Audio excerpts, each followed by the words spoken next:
The other chaperone, Mrs. Dodds. The pre-algebra teacher? He frowned and sat forward, looking mildly concerned. Percy, there is no Mrs. Dodds on this trip. As far as I know, there's never been a Mrs. Dodds at Yancey Academy.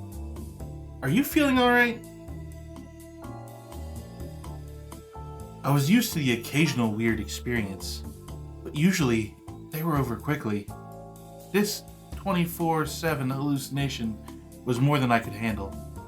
For the rest of the school year, the entire campus seemed to be playing some kind of trick on me.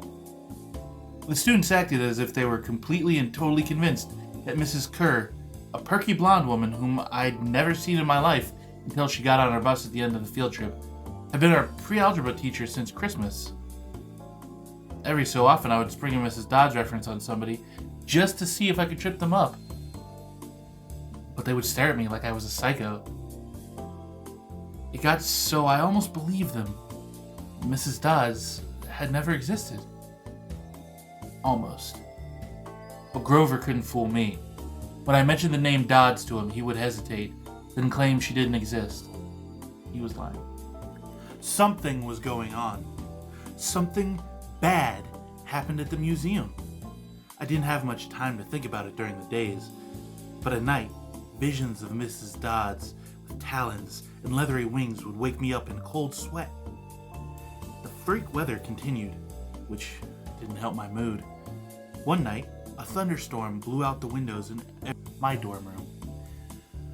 A few days later, the biggest tornado ever spotted in the Hudson Valley touched down only 50 miles from Yancey Academy. One of the current events we studied in social studies class was the unusual number of small planes that had gone down in sudden squalls in the Atlantic that year. I started feeling cranky and irritable most of the time. My grades slipped from D's to F's. I got into more fights with Nancy Bobofit and her friends. I was sent out in the hallway almost every class. Finally, when our English teacher, Mr. Nickel, asked me for the millionth time why I was too lazy to study for spelling tests, I snapped. I called him an old sot. I wasn't even sure what it meant, but it sounded good. The headmaster sent my mom a letter the following week, making it official. I would not be invited back next year to Yancey Academy. Fine, I told myself. Just fine.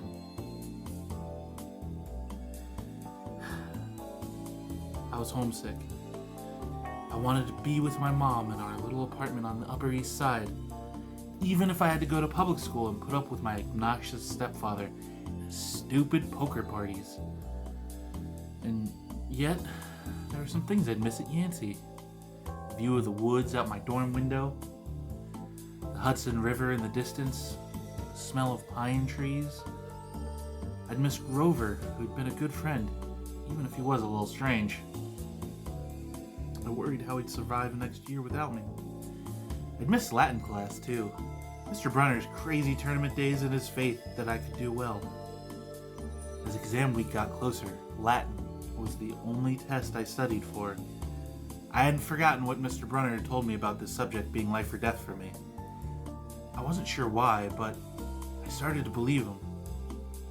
The evening before my final, I got so frustrated, I threw the Cambridge Guide to Greek Mythology across my dorm room. Words had started swimming off the page, circling my head, the letters doing 180s as if they were riding skateboards. There was no way I was going to remember the difference between Chiron and Charon, or polydictes. Look, I'm doing it myself. Polydictes and polydeuces. And conjugating those Latin verbs? Forget it. I paced the room, feeling like ants were crawling around inside my shirt. I remembered Mr. Brunner's serious expression, his 1,000-year-old eyes. I will accept only the best from you, Percy Jackson. I took a deep breath. I picked up the mythology book. I'd never asked a teacher for help before. Maybe if I talked to Mr. Brunner, he'd give me some pointers. At least I could apologize for the big fat F I was about to score on his exam. I didn't want to leave Yancey Academy with him thinking I hadn't tried. I walked downstairs to the faculty offices. Most of them were dark and empty. Mr. Brenner's door was ajar, light from his window stretching across the hallway floor. I was 3 steps from the door handle when I heard voices inside the office. Mr. Brenner asked a question. A voice that was definitely Grover's said, "Worried about Percy, sir." I froze.